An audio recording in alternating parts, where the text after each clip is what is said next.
Jessica, just in that 2014 Hyundai Santa Fe that we talked about on the phone, just going to run through the condition of it and the features it's got. Going to start off, so I don't forget, it's got exactly 149,245 Ks on it. I know you wanted to know whether it was the same as advertised. I'm pretty sure that's spot on. So we'll start down here. You've got a nice deep center console.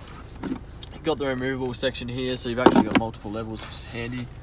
Moving forward, you've got your two cup holders up the front here, as well as bottle holders in each door. The transmission, so it's mated to the turbo diesel, which is awesome powerful motor for these cars. It's got plenty of pickup, but you've also got the ability to flick it over into Tiptronic mode, so you can go up and down the gears if you need to. Say you're towing something or struggling to make it up a hill, which isn't really the case in this thing.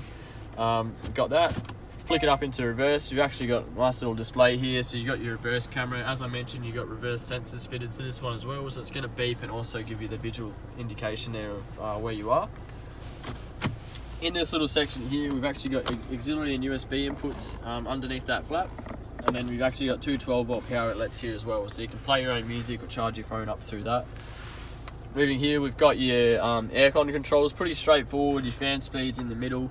Your temperature is actually reflected through here, so you can actually flick through here different levels of hotness or coldness. We actually have the aircon on. It's pretty toasty here at the moment.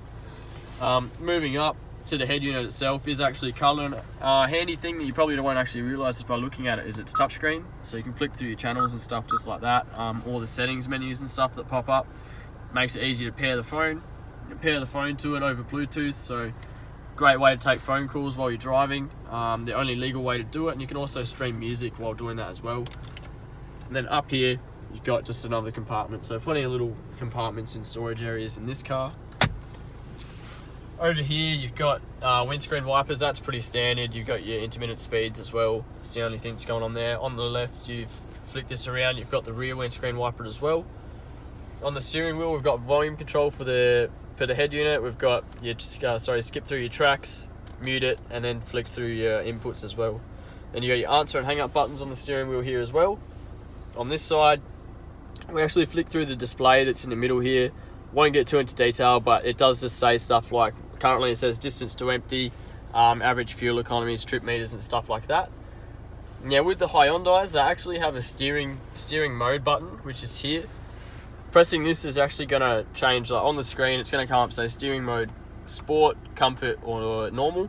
Comfort makes the steering extremely light, so great for getting around in the car parks. Parking the car sort of shrinks a big car down into something really manageable. Sport's a little bit more direct, a little bit firmer, and normal is just as you would have it in a normal car pretty much. So pretty handy that that's on the fly. Good feature by Hyundai. You've got your cruise control right next to it as well, which is easy, straightforward to use.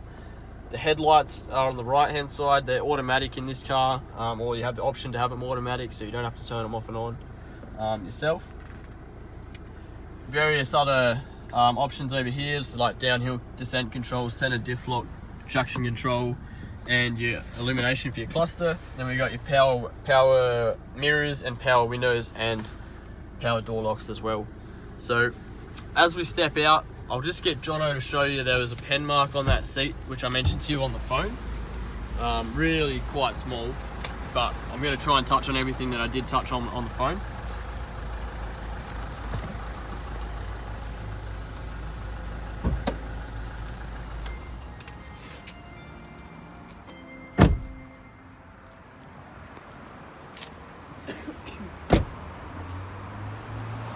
Now we're going to come around to the front, get real close to the front bumper. Like I said, I couldn't see any real stone chips where paint was missing or anything like that on the phone.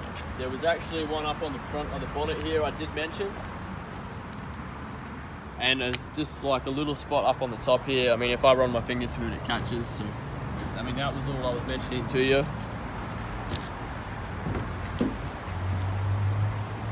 So under here, obviously really tidy, well kept. We actually have a structural guarantee at Adelaide Vehicle Centre, so all of our cars haven't been in an accident that affects the structural integrity in any way. So we check things like bolt heads underneath the bonnet. On the guards, usually you can see as well. Just make sure they haven't been tampered with. There's no signs of paint having been stripped off or anything like that, which is an indication it's come off or possibly been in an accident.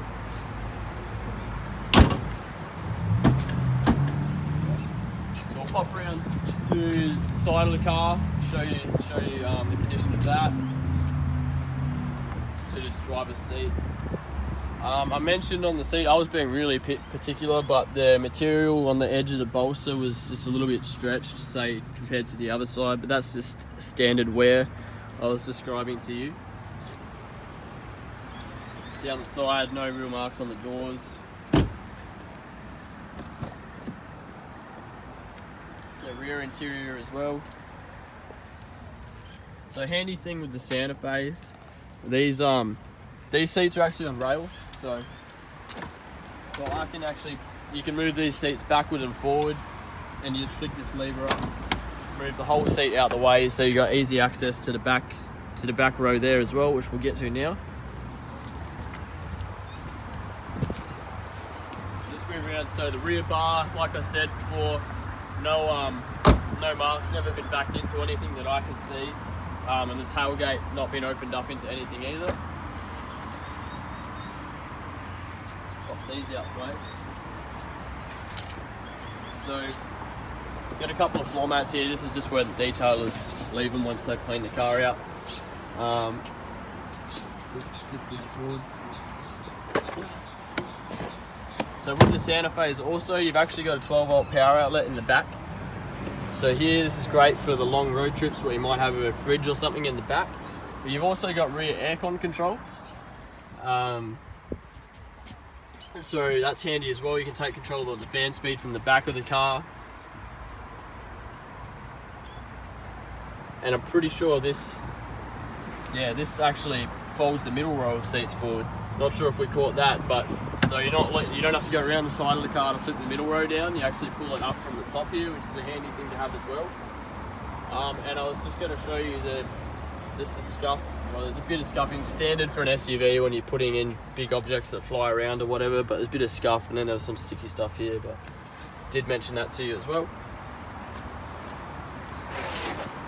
So continue moving around.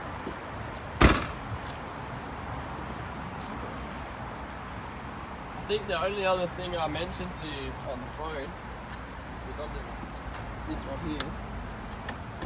There was just a tiny bit of white on the back of the seat here.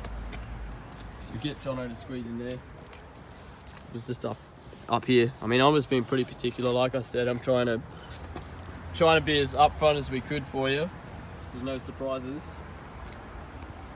But overall, you're not being too picky. The car's actually in really, really good shape. And yeah, this is where Jono came out before.